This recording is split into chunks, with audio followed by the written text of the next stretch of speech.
Hello and welcome to Tipsy Tolstoy, Russian literature for the inebriated. I'm Matt Gerasimovich, PhD student in Russian lit. This week, I had to buy my dog snow boots because he's a coward who doesn't like the cold. And I'm Cameron Lalana, and you may notice that I look, well, still pretty pale, but less, hi bud, a little less. My cat's here for those of you who aren't watching the video.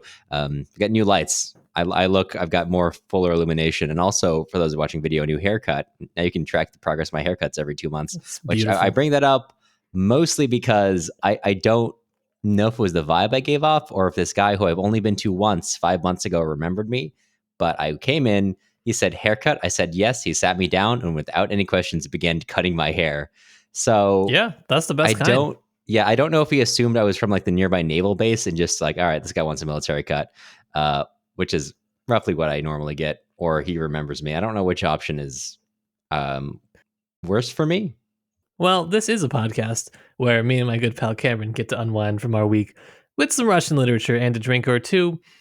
Welcome back in. This fine evening, we're finishing up Book 2 of War and Peace, covering parts 4 and 5.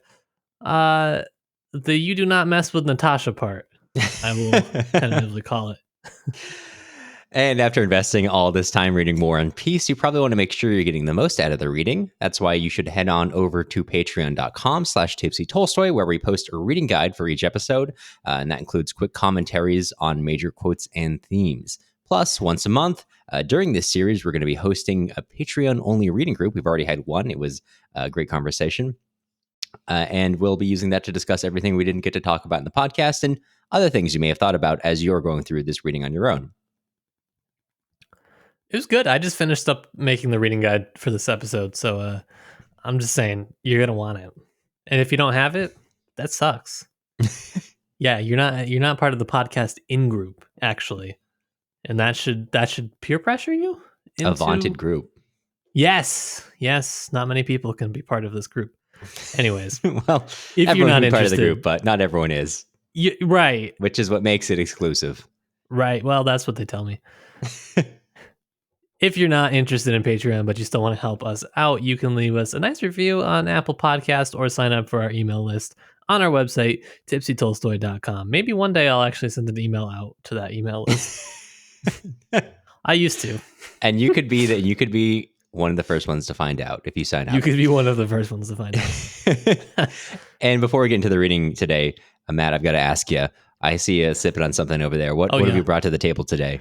I am drinking IPA, a non-alcoholic malt beverage made by Partake Brewing from somewhere in New York and or Canada. So okay, it tastes like it says, which is it tastes like IPA. What kind of IPA? IPA. I love the the flavor of IPA, brand IPA. Yeah, it's kind of cool though. The non-alcoholic stuff, it is 10 calories, so you can have all the taste of beer without any of the downside. Granted, without any of the fun, but also without any of the downside. Without any of the downsides or upsides of beer, you can get yourself. It's just a neutral drink. Like sometimes my girlfriend will walk down and I'll be cracking open a non-alcoholic beer. It'll be like noon, and she'll be like, "Hey, wait a minute, shouldn't you not be drinking at noon?"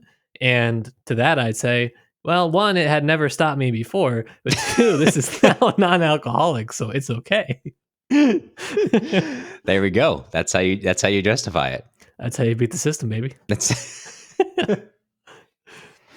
Anyways, what have you got over there? I have my one more step in now I live in the Central Valley of California. My joking patriotism for the Central Valley is taking one more step towards being unironic.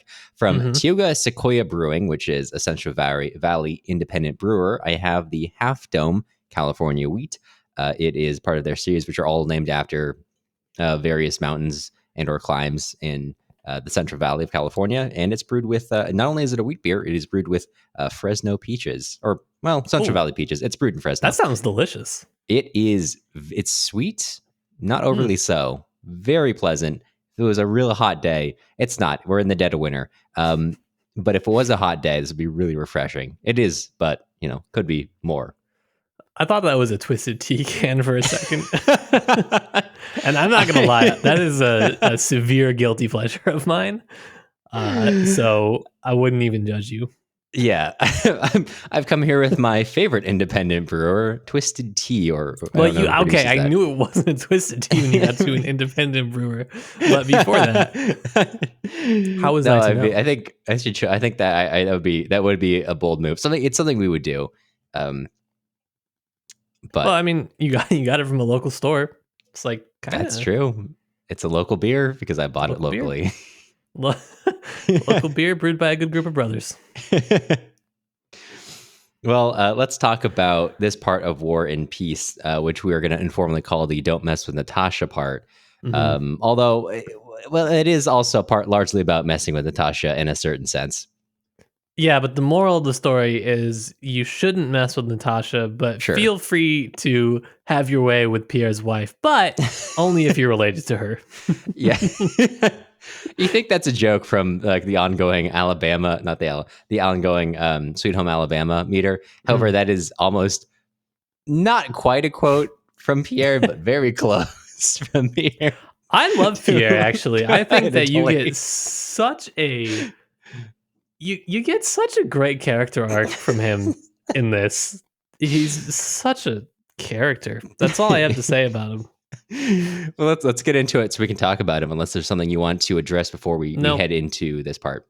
No, I just want to hear about him. I want to hear you talk about him more. All right. Well, we know we've set up, kind of. We've set up Pierre, but we're going to take a second to get there, because before we get to talking about Pierre and Moscow society, when everyone has an Avengers-style meetup, we're going to talk about the Rostov family who are out in the countryside.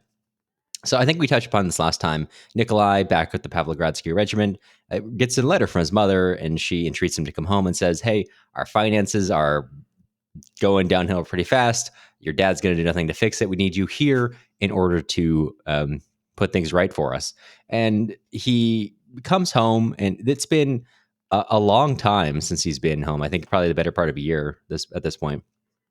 And he finds that pretty much everything is the same as he left it, with the exception of Natasha, who he notes now has an exceptionally and extremely calm bearing, especially for someone of her age. She's 16, maybe 17 at this point. And keep in mind, after Andre proposed to her last time, he leaves on at that point, 6-month trip to go to Europe as his father requested. I don't remember if it's at this point or later on. It gets extended through the end of the year, so it's closer to a year that he's going to be gone. And he notes that I do like how he comes back and he's like, wow, Sonia is beautiful, but that's about all she's got. She's not getting any more beautiful. My own sister, on the other hand, wow. Let's see how she develops. I didn't like it. It's time to bring back the Tipsy Tolstoy radio show. the Tolstoy, hot or not. and in this round, Tolstoy, the radio host, Lev Tolstoy, will only be rating siblings. He's not rating for himself. He's rating how the siblings view each other. Yeah. Which is perhaps the worst version of that show. So, of his sister, Nikolai says, she did not seem at all like a girl in love, and parted from her affianced husband. She was even-tempered and calm and quite as cheerful as old. I don't know how to say affianced. I don't know. I read that word like 3 times, and I know that's a word, but I was like, her a finance husband? What does that mean? And you can't laugh at me. You can't laugh at me. I'm in a PhD program. I'm very smart. It's very serious. You cannot serious. Very serious business. That's right. So, and he decides to go deal with his family's financial problems. Nikolai, after coming home and spending some time talking about how beautiful his sister is, unlike the woman he once wanted to marry. And he goes and finds what he believes to be the problem, or the root of the problems, which is his father's manager, Mitenka, and he goes to him and he threatens to kick him out and kind of throws his family out of his home. And his father, after that whole thing, he marches into his father's office. I forget what exactly room they're in, but his father's like, hey, I got this. Don't worry about it. You don't need to concern yourself. And it's a very awkward kind of meeting of father and son over family finances, where they don't really want to talk about it, but obviously they can't get around it. And it's so awkward that Nikolai's like, all right, well, look, I'll stay out of this. It's your business after this point. I've come home to manage the money. I threw one servant out of the house. Now I'm done managing the money. Yeah, it's about the extent. That's about all he does. Yeah, so from here we go on a hunting expedition. It's a fine, we're in late autumn at this point, and they go out, and hunting is not just like grabbing your shotgun and going out to hunt a bird like we have in Anna Karenina. This is an event. It's Nikolai is going, the Count is going, Natasha and Petya, the younger ones, are going as well. They have a huntsman, Daniel, excuse me, who is leading them out there. And they've got 50-something hounds, maybe 60 hounds, another 40-something borzois for their hunt. In this one, they're mounted on horseback. The hounds and the borzois kind of my dog would go crazy for this. Out there in his freaking snow boots. This is what he was meant. This is unironically what dogs were raised for the most of human history. So, well, dude, I know. They're like, oh, you should train your dog so it doesn't like chase things. I was like, you try. Like, I open the door sometimes to let him out, and there's like rabbits in our backyard. Yeah, but not for long. There's not. Yeah. So they go hunting, and it's goes okay, not very well, especially for Nikolai, who is desperate for something to go well for himself, but he can't do it. Even when he gets the drop on a wolf and he's sending all his hounds out after the wolf in quite an extended scene, he does not. The wolf gets away from all his pack, and it comes down to the huntsman Daniil to like basically jump on the wolf and grab her and be like, oh look, and then basically let Nikolai come in and do the last 2% of work and say, wow, great job, Nikolai. You sure did a lot to catch that wolf.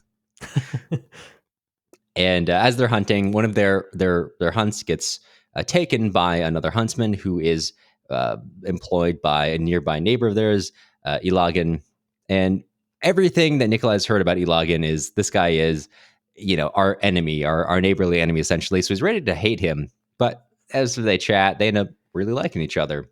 Nikolai is like if there was a 19th century, if like someone on Twitter got transported to the 19th century, but with all the pent up rage that exists or that just kind of comes with being on Twitter. Yep. Yeah, that's a good description. Awesome. Yeah, he's yep. Yeah, basically.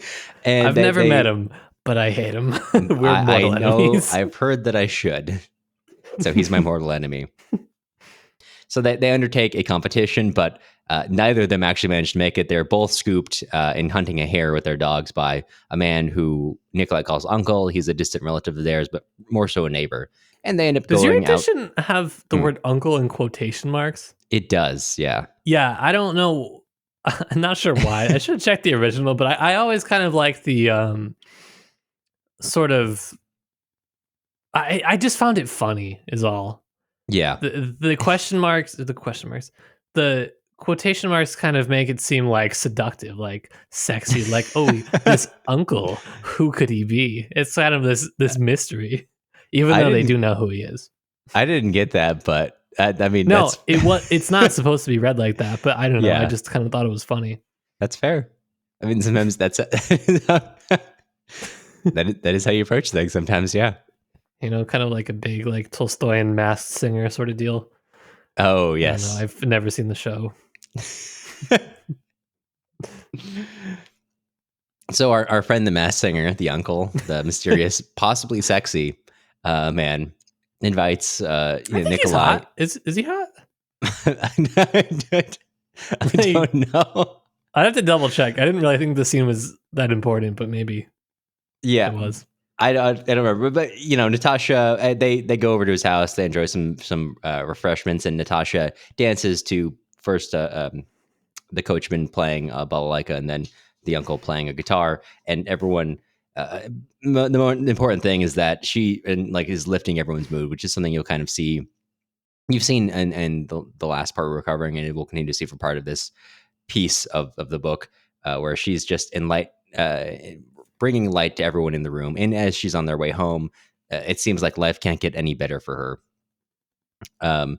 So from there, we catch up to the rest of the story in a sense where the money problems are still there.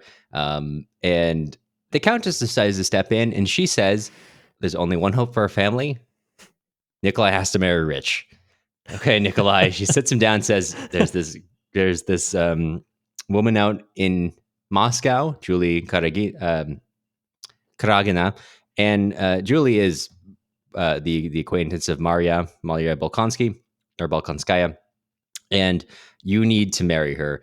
And Nikolai says, maybe, but I'm in love with Sonia, but, we'll figure it out. I'm willing to sacrifice for my family, but I really don't know. It's not very present for him, so that's kind of where he leaves it for now.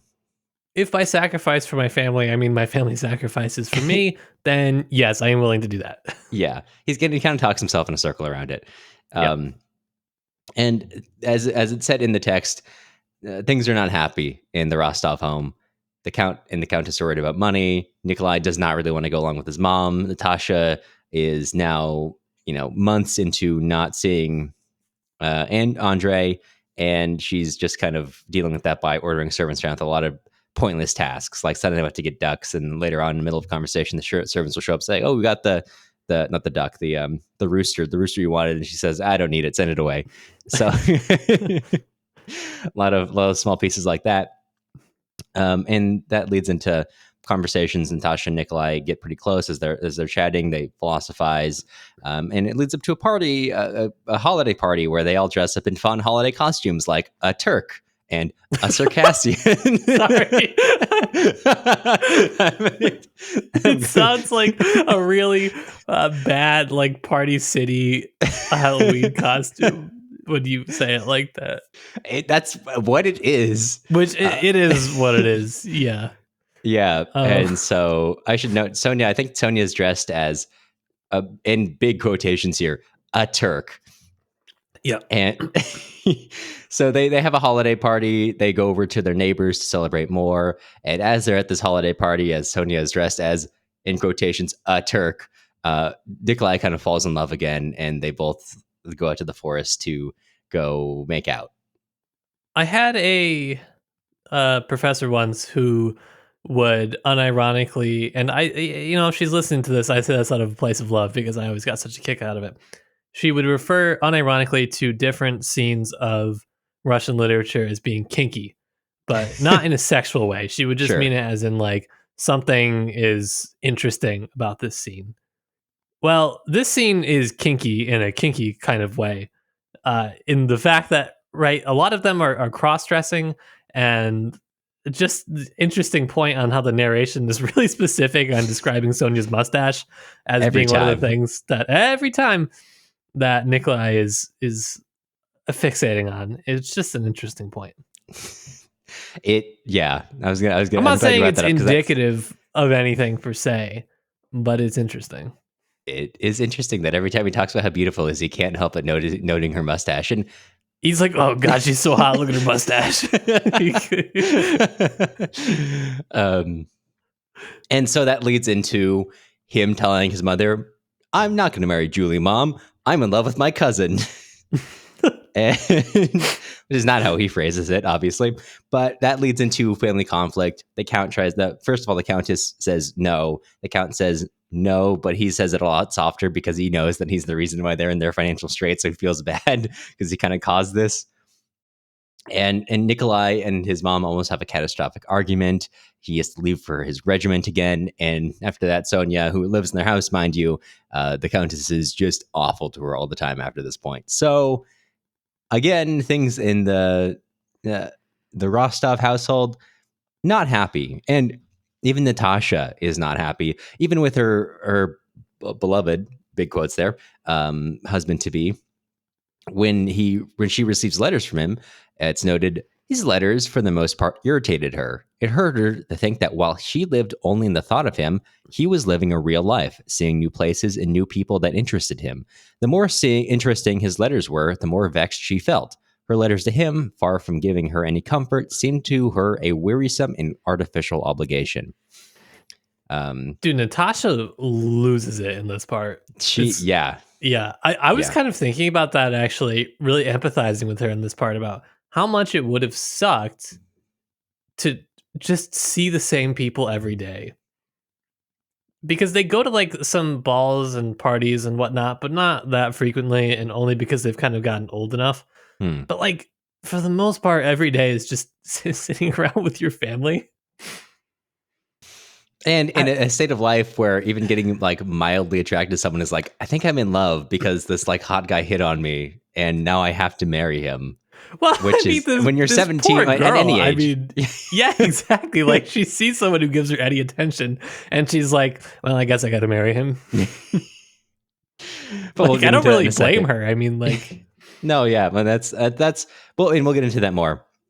So with Nikolai deciding not to marry Julie, or at least even try, they have decided, okay, we're going to have to start selling off our estates. So they go back to Moscow, or most of them go back to Moscow to begin that process.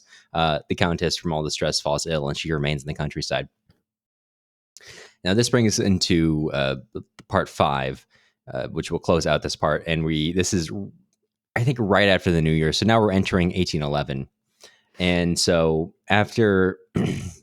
we're going to join our dear friend Pierre, who, after the announcement of Andrei and Natasha's marriage and the death of his mentor, Yosef Alexeyevich, Pierre has pretty much fallen back into his old ways. He's avoiding his Mason brothers. He's just drinking a lot. He's doing everything he did as a bachelor. And it's such an embarrassment that Helena sits him down and says, you need to like not cause me problems. And he decides it's time to go to Moscow.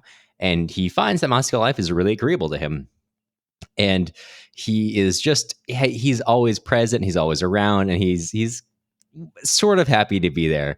And I say sort of because I'm going to read a little bit of an extended quote. As he basically spends his life doing nothing but going to parties, he thinks, well, not thinks. The narrator says for him, how horrified he would have been 7 years before, when he first arrived from abroad, had he been told that there was no need for him to seek out or plan anything, that his rut had long been shaped, eternally predestined, and that wriggle as he might, he would not be what all in his position were. He could not have believed it. Had he not at one time longed with all his heart to establish a republic in Russia, then himself be a Napoleon, then be a philosopher, and then even be a strategist and the conqueror of Napoleon. But instead of all that, here he was, the wealthy husband of an unfaithful wife, a retired gentleman in waiting, fond of eating and drinking. For a long time, he could not reconcile himself to the idea that he was one of those same retired Moscow gentlemen in waiting he had so despised 7 years ago. Awesome. So, not going great for our buddy Pierre, although, he's drinking and reading enough. That's all he does. But he's both happy to be in society and also pissed off to be in society because he can see nothing but evil in everything he does, which is why he can't stick with anything. Everything around him, he sees just things he's not happy with. He says, we all profess, as in the middle of a big screed, I think this is a good capstone to it, we all profess the Christian law of forgiveness of injuries and love of our neighbors, but yesterday a deserter was knouted to death, and a minister of that same law of love and forgiveness, a priest, gave the soldier a crossed kiss before his execution. And whatever it goes on to say, whatever he tried to be, Pierre, whatever he engaged in, the evil and falsehood of it repulsed him and blocked every path of activity. Yet he had to live and find occupation. It was too dreadful to be under the burden of these insoluble problems, so he abandoned himself to any distraction in order to forget them. Strong. Just the entire part of chapter 1 is some top tier writing or some characterization of Pierre as someone who is just a little too high-minded in a sense. He just cannot help but see the falsehoods and the shortcomings of everything he works in, and he just can't engage himself with anything. So he retreats to his life of luxury because he can. Yeah, I think he's interesting because it gives him a little bit more depth in this part, where he's not just an oaf. Like, he's awkward, incredibly, incredibly awkward in basically every function of society, but he's still a pretty perceptive person all around. Yeah. Like, he's not just like a dumb oaf, I guess is what I'd say. He's someone who's too smart and that like creates his own downfall where he can't. Sure. He's someone who's, I think, in a sense, morally black and white, and not how he lives his life, but in the way he tries to analyze the world, that he can't, like, he can't engage with something without fully believing in it, truly and honestly, which It's hard to find a true profession like that, especially when you're living. I mean, he wants to be someone who's freeing his serfs. He's creating he's like a liberal reformer, but also sort of a conqueror of his own right and a philosopher. And he's all these things that are essentially contradictory, things that he cannot be as a land holder in the Russian Empire. He cannot be a liberator as a holder of serfs. And he cannot be a conqueror of territory without an army, without without money, which he gets from his serfs. So he's living a life of contradictions, which he's both aware of and not aware of. And I'm not saying that this is like Tolstoy mainlining this into Pierre, but reading Tolstoy's other works, this is pretty. I think that Pierre becomes deeper as a character as a result of Tolstoy imbuing the narrator, who then imbues Pierre with these sort of views that make him interesting. Yeah. And we'll see more of that evolve over the course of this part. So at the same point in time, Elder Balkansky, Nikolai Balkansky, and Maria are heading back to Moscow too. Keep in mind that he's playing a really important role in raising troops for the new coming war. So he's highly respected.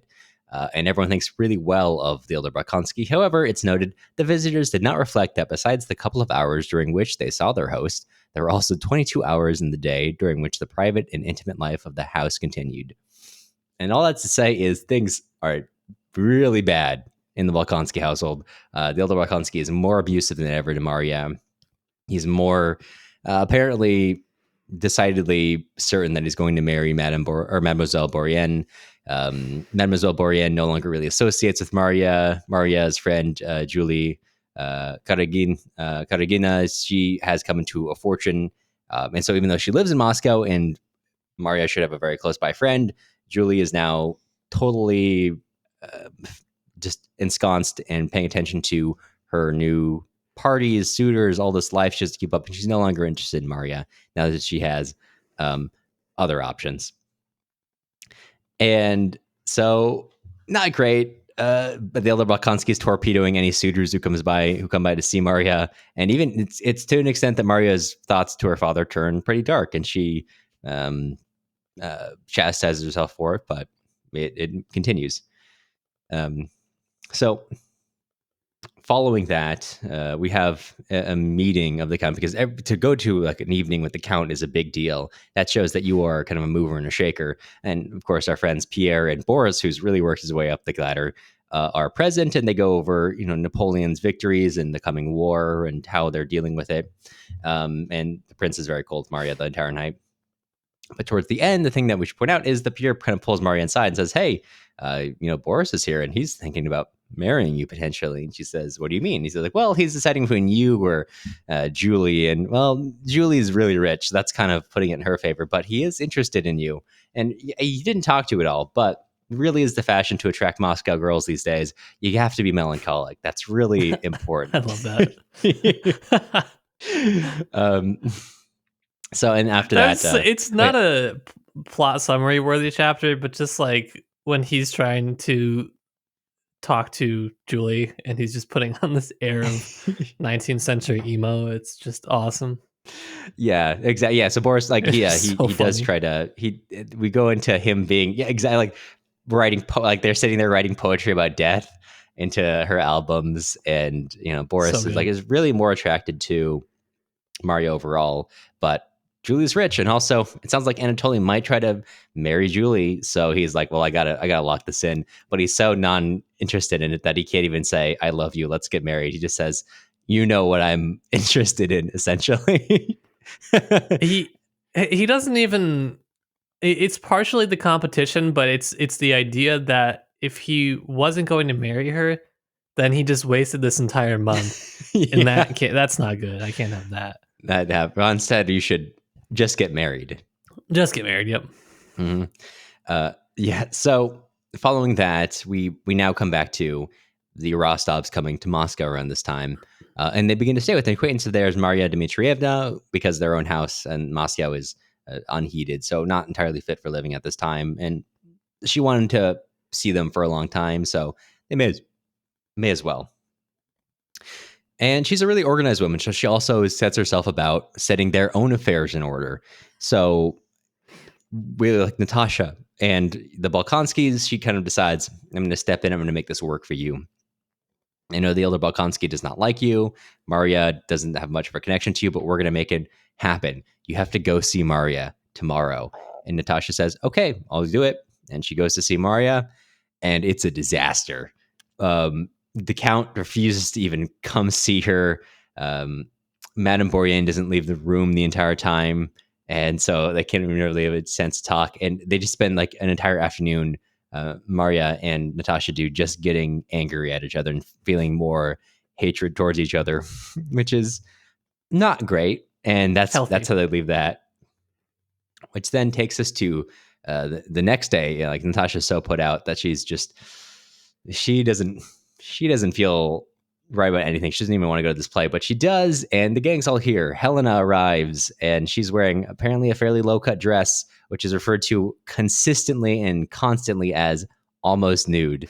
So, yep. And don't worry, Tolstoy does in fact let you know what exactly that means. I'm sure you were worried about that. You thought he's not going to get weirdly horny in this part. That's going to be too bad. Don't worry. And Julie and Boris are there. Dolokhov is back from Persia. He's got several side characters are off in their books of their own. Basically. Yeah. So the play starts, and Helena calls out to Natasha, brings her over to her, and really starts to charm her. And although the play at first seems false and terrible to Natasha, the more she's in Helena's presence, she feels like, oh, this is actually quite nice. I mean, like such an important woman's paying attention to me. And then Helena's brother comes in and sits down with her and kind of begins to pay a lot of attention to Natasha, such that Natasha feels almost naked under his stare and feels like, there's really nothing. I've got so much protection of a sort of my family, of, not like dress for theater clothing. All this is stripped away, and he's like really zeroing in on her. And like, I don't, it's very much like, shorthand, you could say predatory, but longhand, it probably in the way that Anatoly does see it is like wolf in the hunt kind of mode. Quite interesting. This takes place right after Wolf Hunt. Quite interesting. Something to pay attention to. Perhaps. So after that, Natasha goes home. She's up the whole night because she's like, even though nothing's happened, her quote, former purity of her love for Prince Andrei had perished. And again, in imagination, she went over her whole conversation with Kurakin. And again, she saw the face, the gestures, and tender smile of that bold, handsome man when he pressed her arm later in the evening. And so Anatoly, for his part, he's in Petersburg, or excuse me, he's in Moscow because of his immense debts in Petersburg. And so he's come here because his father says, I'll pay off some of your debts, but only if you get a job. And Anatoly is looking for that. And, he's a womanizer, but he's a womanizer with rules. He doesn't go after a married woman because he's already married, because a Polish landowner made him marry his daughter. And then Anatoly paid him off to not spread the news around so he could keep doing his thing. Oops. And I'm going to read these lines here. It's again a little bit longer, but we're starting to really hammer in on some of the things we've been talking about, especially about evil.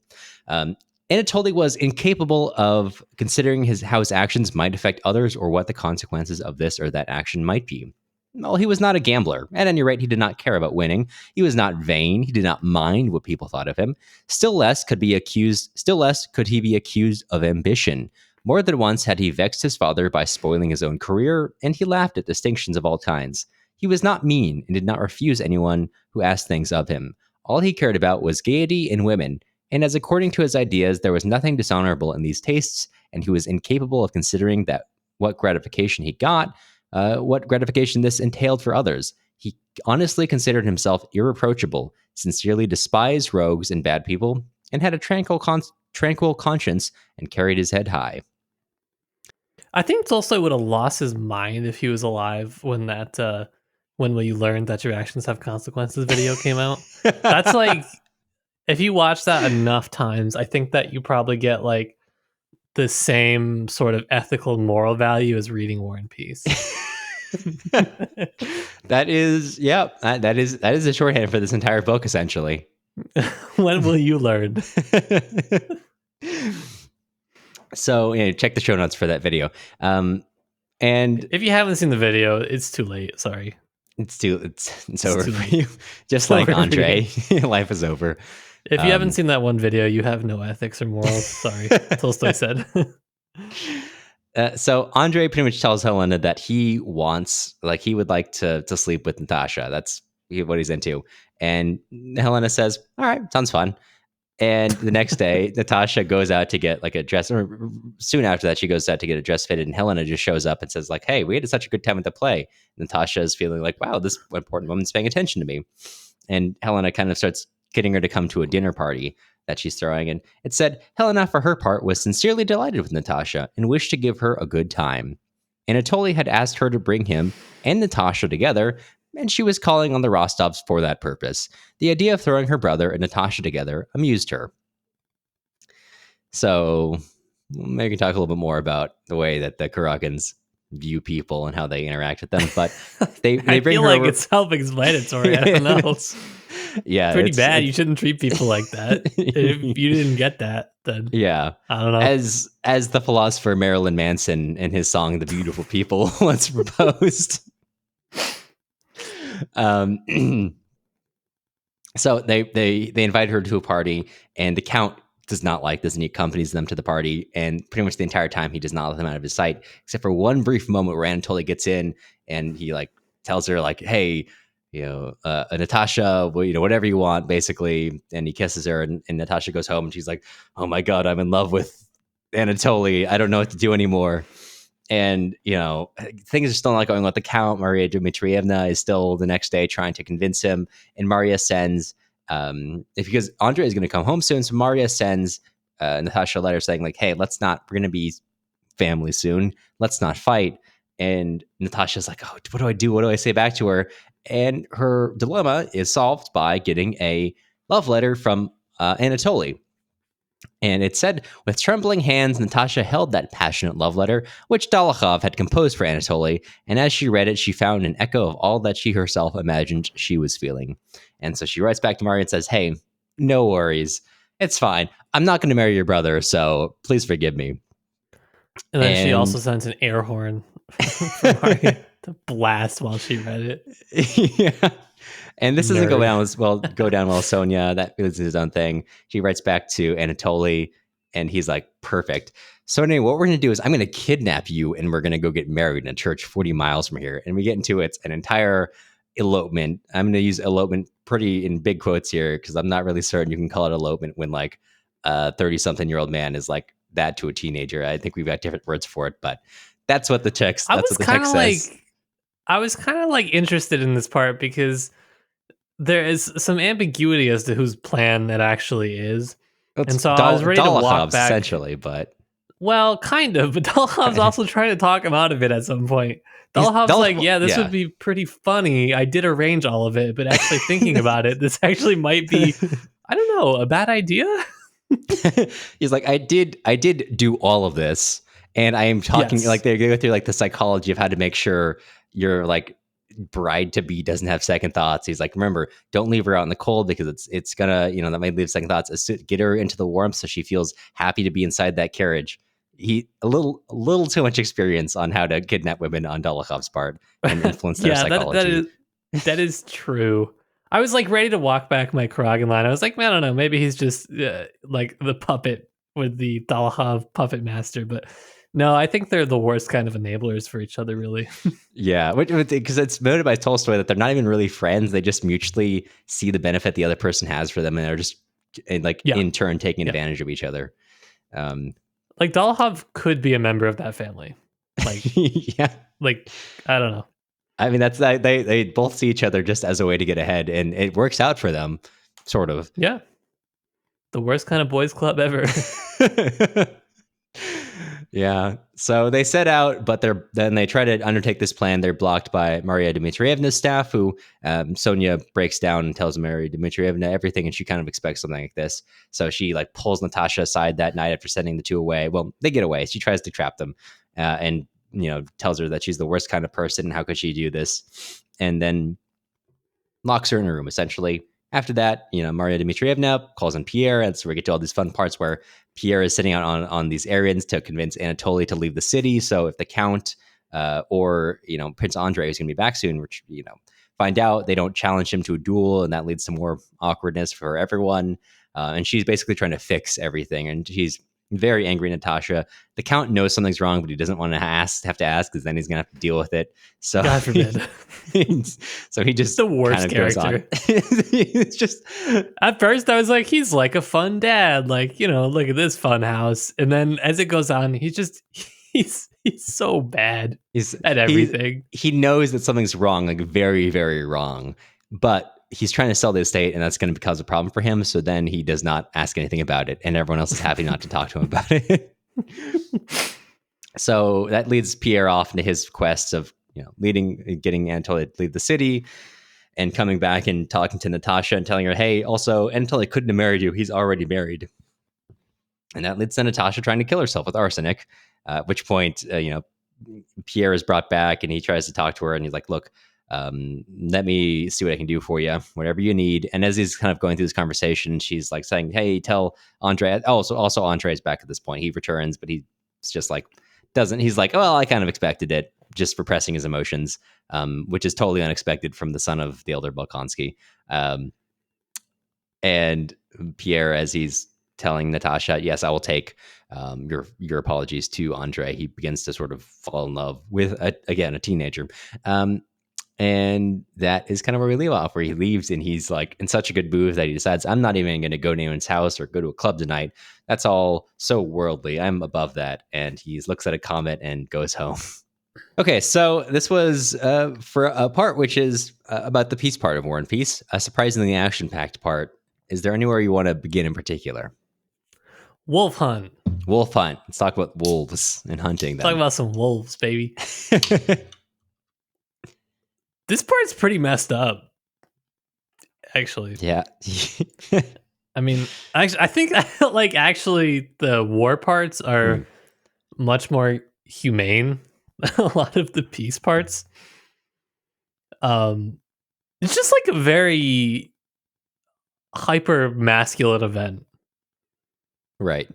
Not to, hammer in the obvious too much here, but I will start with a quick note on the fact that the wolf hunt is more organized than the entirety of the Russian military. And the dogs are way more useful than any of the soldiers. There's this line that says, every dog knew its master and its call. Every man in the hunt knew his business, his place, and what he had to do. This is way more succinct than anything the Russian military has done so far in this book, which has largely been, if I'm remembering, and correct me if I miss anything, almost forgetting to burn a critical bridge. That's about all they've done. There's been some cannon fire, some retreat. Unclear how we ended up at peace to begin with, but hey, here we are. It's been good. Right. Natasha's on the hunt. Natasha the Cossack. Yep, she's there. Everyone notes she's got a much of a joie de vivre in this part of the book, and everyone notes like when she comes to Uncle's house, like the serfs literally come out and just like stare at her because they're like, oh my god, it's a woman she's riding. What is that? And then the uncle's like, oh, go away, you simple peasants. And he's like, but that's crazy though. You were riding like a man all day on a horse. Surely that is something that riding all day on a horse and not feeling tired is something that only men can do. True, I've heard that. Yeah, it's said all the time. Tolstoy said that. Yeah. So, yeah, I mean, it's also like it's brutal. It's unlike Anna Karenina, for example, where it's shotguns and ducks. Not necessarily that's like a more humane way, but it's pretty clean. It's like they're trying to hunt wolves by having their dogs like pull them down to the ground and like tear up bits of flesh so they can jump off their horses and stab it to death. It's a pretty bloody affair. Yeah, and let's not forget the fact that they're specifically hunting for the mother wolf. Yeah, like it's a wolf that just had cubs. I don't know what a wolf has. Wolflets. Yeah, I think so. I like wolflets. And so you get like a bunch of guys, Natasha, 100 dogs chasing down like one mother wolf and a few cubs, which doesn't really seem like a fair fight. And she almost beats them. Right. She does almost get away. But then when they catch the wolf, instead of just like killing her or whatever, there's this line that says they put a stick between its jaws and tied it with a leash as if bridling her, then bound the legs, and Danilo rolled her over once or twice from side to side. So to me, I was comparing this with when Andre is captured by the French, and they pick him up, dust him off. Napoleon's like, "Good work out there, kid," and he gets returned. Whereas this is like a horrific display of victory, basically. But yeah, so it was a pretty visceral and kind of messed up scene, really, to read through the hunt. It's extremely graphic. And then structurally, to place it right before Anatole is hunting Natasha, more or less, is distressing. Yeah. I find. Yeah. And there's some other things that happen during the hunt scene that are kind of interesting. Like in the same way that the military sort of functions as this space where role and rank can really be messed up, the hunt kind of serves the same purpose for the peace parts. So the dad, Count Rostov, is basically berated by his servant for letting the wolf get past them, and he's not good on this. He's just kind of like riding around doing whatever, and he's also drunk, so that doesn't help. And it's cold outside, and so there's this line that says he was somewhat flushed from the wine and the drive. His eyes, inclined to water, were particularly bright, and sitting in the saddle, wrapped up in his fur coat, he looked like a baby taken out for a drive. And so you have all these like macho men getting out there hunting wolves with their dogs, and then you have this like bright red-faced, flushed dad on his horse, wrapped up in his coat. And there's a lot of attention played to how he gets looked down upon by everyone. But even Natasha does better than him. Basically, he goes home immediately after the first wolf is caught, and they go on to continue hunting. And yeah, that was just kind of interesting to see another overlap between war and peace. What are they good for? Apparently, being a space where rank can be dismantled. Yeah, I mean, to your point, and the only people who actually catch anything on the hunt are the huntsmen themselves. All the nobles accompanying them, both for the Rostovs and for the Ilagin. They don't catch anything. They fail to catch it every time, with the exception, I think, Uncle, who also isn't. I mean, it's not made clear what exactly he owns. Probably a landowner, someone like them, but someone who just stays out in the countryside, so not exactly like them. But it's up to the huntsman mostly. Basically, yeah. And Rostovs aren't happy. Nikolai and Nikolai and Sonia do their, fall back in love when all it takes is a mustache and a dress. A mustache and a dress. That's all. I don't know if this was just a fever dream of a scene, but I do not remember reading this on the first time I read this book. I was like reading this and I was like, did somebody come in and paste pages into my edition? Am I being punked in the most low reward way possible for someone? To be fair, if someone explained to you that, okay, there's a part in War and Peace where this young soldier, he's wearing a dress and he sees his cousin and she has a mustache on, and then for the first time like a year, he realizes how beautiful she is and he decides, I'm going to marry my cousin. You'd say, you just made that up. That's not a real part of War and Peace, but it is in fact a real part of War and Peace, and also not by far the weirdest thing that happens. Frankly, not even the top 100, really. The weirdest thing is when Uncle is playing Sweet Home Alabama softly in the background in the woods as he watches.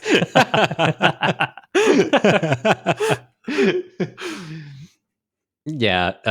Uncle. Who is he? Yeah. So I don't know if this is too much more. You want to talk about in part 4? I didn't categorize my notes by part. I just kind of loosely threw my thoughts into a document. That's fair. Well, if it works for you, do you want to go forward and talk about Pierre at the beginning of part 5? Yeah, I'd like to talk about Pierre a little bit. Let's say, what do you have to say about Pierre? What a guy. What a guy. Really. What a guy. this monologue that you read is a great one, talking about how he's kind of becoming disillusioned with the world. And there are so many overlaps with Anna Karenina as I'm reading this again.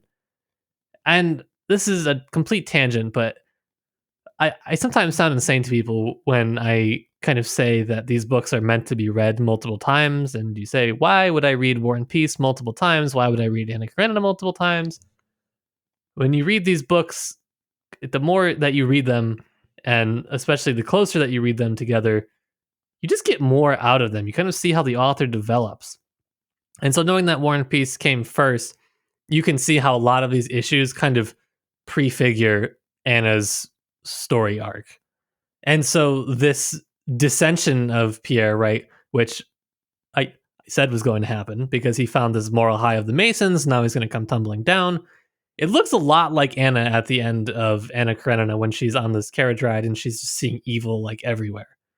And they're both concerned with this exact same question: this, who is my neighbor, right? In the sort of biblical sense, right? Like, I know my actions, vaguely have consequences, but I can't see the consequences outside of myself or those just immediately around me. I could never imagine how they might even begin to impact people that are even slightly further out there, right? And so that's what Pierre is kind of just having a crisis about. And that's a lot of what Anna Karenina is about and what Anna's storyline itself is about as well.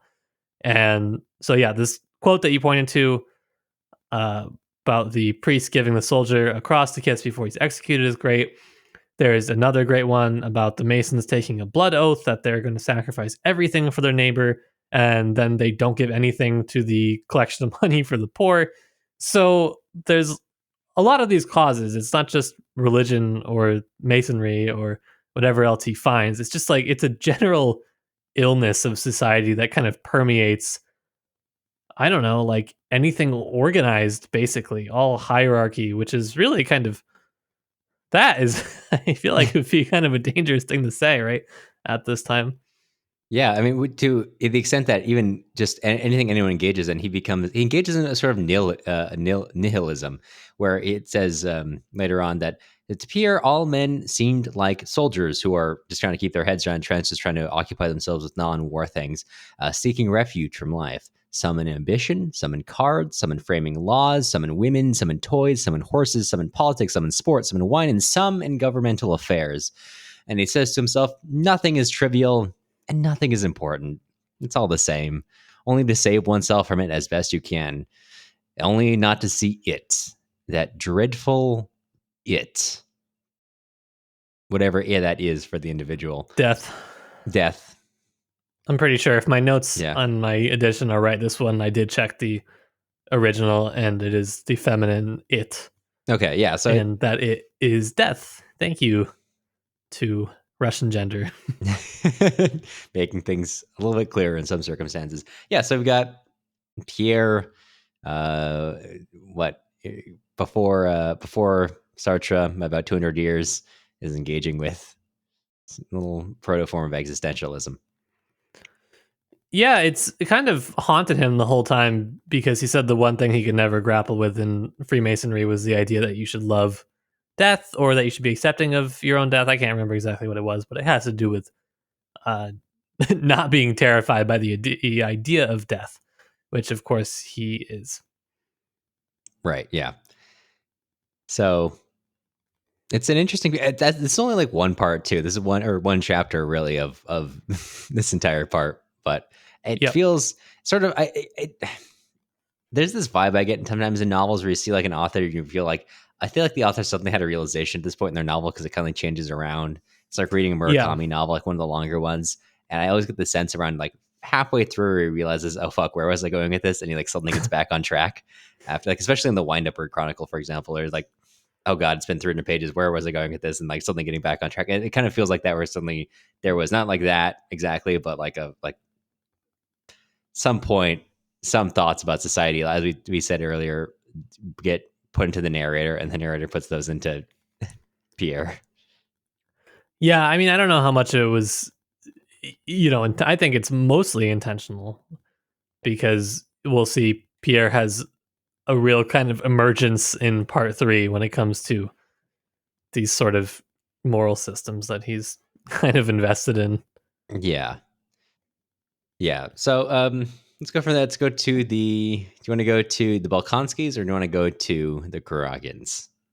We can go to the Balkanskis. I mean, Kuragins are the Kuragins. What are you gonna do? The Kuragins, they're. Yeah, that's a good way of saying it. Yeah, so the Balkanskis. Things is not going great. Well, not for Maria. Okay for the count or for the prince. Excuse me. Yeah, I'm kind of interested in this scene between Natasha and Maria. And well, no, that's not what I want to talk about. We can talk about it. It's fine. Let's do it. Let's go into it. So the scene where they're kind of talking to each other and just everything is left unsaid because of the maid that refuses to leave, which is hilarious. And they just end up getting, upset. And at the very end, Maria tries to pull it back together and Natasha kind of refuses it. And it's this kind of interesting thing that happens in Tolstoy. It also is in Anna Karenina as well. These sort of scenes where the whole fate of something lies on just one split second moment. There's just one moment where something can be pushed over the edge or just kind of left unsaid. And that's exactly what happens here. And the relationship can never be recovered after. Dude, that sucks. That's all I have to say on it. I don't really know if we'll get an example here because I can't remember of this specific case where it does then kind of get recovered. In Anna Karenina, it doesn't. So far here, it definitely doesn't. But there are a few. I don't know if it's just like a Tolstoy narrates coming of age, but there are a couple instances in these two parts I noticed more than in others where characters are just like, if this doesn't happen at this exact moment, like it is all over for me. Which is probably, again, being young. However, this was a kind of an interesting one as to how it kind of worked or didn't. Right. Yeah, I mean, that's something that's, as we went to kind of turn slightly to Natasha here, it's something that's like really hard to escape as a reader today, whereas you're going through this, and it feels like a pretty good exploration of like a teenager's psyche, and how they approach things. But it doesn't feel like that was the intent. It's a teenager's psyche put forth into decisions which will be deciding the rest of their life. Sure. Indecisive, a little fearful, very helpful, very imaginative, very susceptible to those who are seemingly older and better, quote unquote, et cetera, et cetera. I think the kind of horrifying part of seeing that is just that I feel like, especially here, the impact of these decisions is much longer lasting than, for the most part, today. Yeah. I mean, I don't know. Yeah, I mean, that's the whole point of Anatoly's character in a way, is that he's out here just to have a good time. And well, I'm not a bad person because I'm just out here to do good for what I think is fun. Not considering how what he thinks is fun might impact other people. For example, I think it'd be really fun to sleep with this teenager. Doesn't factor into, but what if things go really, really badly? Well, there's actually no good, I don't think. No. Because eventually it'll be found out that he's already married. And then that leaves Natasha with nowhere else to go, basically. Yeah. The best solution they can think of is, oh, well, they could put him on trial. Or that's what Dolokhov says to him, is like, they're going to put you on trial. Which is, of course, bad for him, but actually even worse for Natasha, I would imagine. Right. Yeah. So sucks. Yeah. But yeah, I don't know if it's really supposed to be how Tolstoy narrates young people, because not everyone gets it as bad as Natasha. Like, the narrator is also not really doing her any favors in just the amount of descriptions that are just talking about how in love she is with everyone. Right. I mean, she's she's a the teenager narrator experiencing everything for the first time. Kind of like cuts it down and excludes it sort of to her in some ways, constantly saying like, well, it seemed to her, or, you know, like things along that line, which is of course kind of the case. Right. Yeah. And yeah, so that leads into the whole heavy quotes on elopement plot. Being found out. Yeah, something like that. Yeah, subjected to Maria Dmitrievna's fix of it, which takes us forward to, I don't know if you want to step back for a second, but I want to go forward to Pierre in his conversation with Anatoly. The only thing I wanted to talk about was like this sort of initial seduction at the theater. It's also the exact same thing as Anna Karenina. Like, Anna has this exact dialogue to herself. It's fascinating.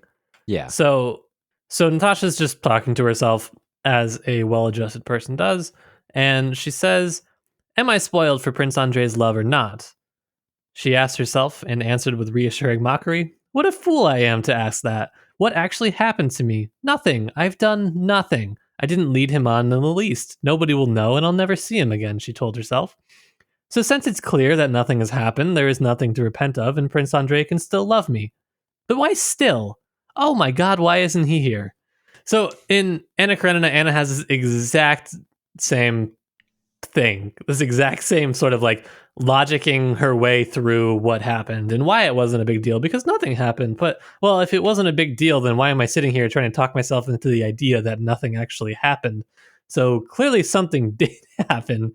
And so this sort of kind of back and forth is, wow, it just made me think that I got to read Anna Karenina again. That's what it always leads back to. Yeah. It is really interesting. I really would like to do a more in-depth kind of look at the characters and like these dialogue patterns that I've kind of noticed lately on rereading, where Tolstoy will kind of basically recycle almost an entire paragraph, right? And just apply it to a different character. But I'd be curious to see what like prototypes of characters he combines, because I actually think that he combines, right, Natasha and then Pierre even a little bit into Anna. But who cares about that? That's a separate topic. We'll come back to that in our Anna Karenina retrospective episodes. In our summer number 2 of Anna Karenina. Yeah. So going back to Pierre kind of being made sort of the fixer of a sort or like the wandering fixer for Maria Dmitrievna. Which he goes out of his way. There's all that stuff he does for her, which he wasn't asked to do, but he just feels like he should do in terms of covering it up. And so he finds Anatoly in his own home, and like Anatoly's hanging out with Helena, and he drags him off, and says, as we alluded to at the very beginning of this episode, he tells Anatoly, "Your games, if you want to play them with women like, my wife, fine, that's okay, but you cannot do that to a maid who is her whole life ahead of her." and hammers it into Anatoly's head that he has got to get out of there, and says like, even whatever money you need to get out of here, I'll give it to you, which revolts him when Anatoly smiles after hearing that he's going to get some money. But going back to it, yes, he does specifically line up like, you can apply your wiles on fallen women like my wife, your sister. However, you cannot do it to people like Natasha. It's great. Not too much to say there. Just all the characterization of both Helena and Kuragin and their way they view people. Not, like Matt said, not too much to say there. It's pretty self-explanatory. And not that it's revelatory to say the point at the line between them and Stiva, but Stiva feels like a sort of understated version of that, where you understand the same basic idea, but only through action, instead of the narrator getting a hammer and then hammering the idea into your head every other chance the narrator has. True. Yeah, I think it's kind of interesting where the part kind of starts with the narrator talking about how Pierre, 7 years ago, he was this reformer, and to think that he's now just going down the beaten path of wasteful aristocrat. It's kind of interesting because I feel like he didn't really accomplish anything. He hasn't accomplished anything really so far in this book. He's just kind of made his estates worse managed somehow. Whereas I think this is the first time he's actually doing something positive. Not just trying to do something positive. I think he maybe achieves it. It's yet to be seen. Don't completely remember. Sure. No, but it's the first time where usually when he does something, to your point, it's almost immediately contrasted with by the narrative saying this is what really happened by his actions. Right, and this is the first time where his actions, to what you're saying, are taken seriously and as like a step, him going out of his way to cover up the attempted, heavy quotes, elopement is not treated like a joke like it would be in many, like his actions are treated in many other places in the book. It's treated as, him going kind of above and beyond for this sort of newfound love he has for this teenager. Yes, well, the question on why he does it is, of course, that you could call into question his motives, but regardless of whether he did it for not the right reason, he still did it.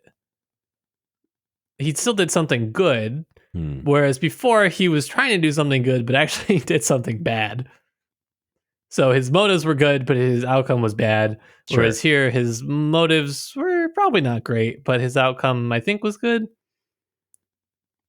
Granted, it was, I feel like kind of a very small scale thing that he did, but it does, of course, have like a giant impact, or should, on Natasha. Mm-hmm. Right. In the sense that her reputation in society won't be completely just tarnished from that. So from last part, or the part before last part, one of the two, I don't remember, where Andre leaves saying, "Oh, even though I'm 31, life's not over yet. Things are still looking up for me." Now we've come forward to Pierre saying, "Well, now that I'm in my 30s, life's not over yet." Basically, again, for the exact same reason as Nikolai, which is I'm in love with a teenager. Yes. Oh. Yeah. War and peace. War and peace. Good stuff. We're just gonna let the long silence just keep going instead of an outro this time. No, well, before I have to ask Matt, before we wrap up, what's your quote of the week? What's your zinger of the week, I should say? I didn't mark it. I'm not very good at this. I did like how Tolstoy went out of his way to describe Helene at the theater, and the way that he constantly describes every time she moves. You said he describes her as almost naked, basically naked, and there's this one scene where he goes out of his way just to remind you that her chest is just absolutely exposed. And it's not really a zinger, but it does prompt me to question who but the narrator is looking. Like, no one else is said to be looking at her except the narrator. It was just absolutely ogling her. Except the narrator who's like laser eyes it. He's the guy at the bar who's 6 drinks in, and like the bar is just like laserizing the bartender. He's like, "Sorry guys, I was gonna actually tell you about a different part of the story, but I had to come back because I had to tell you about the almost naked woman in the scene. Wanted to make sure that no one missed that." Yeah. Mm-hmm. Mm-hmm. Yeah. I love narrator. Before we let you go, we want to extend a sincere thank you to all of our current patrons. We've got Jeff, Madeline, Ann, Janice, Daniel, Darren, Daniel, Paige, Jesse, Lou, Irini, Brandon, Allison, Cole, Elise, Mysterious, Donor Dude, Joanne, Yitza, Alex, Stephanie, Eli, Caitlin, Brett, Isaac, Austin, Zachary, Pack Rob, Maya, Amanda, Blake, Shannon, Elizabeth, James, Ben, Khalil, Natalie, John, Amanda, Yulia, M. Nikolaevna, Danielle, Anna Karenina, and JG.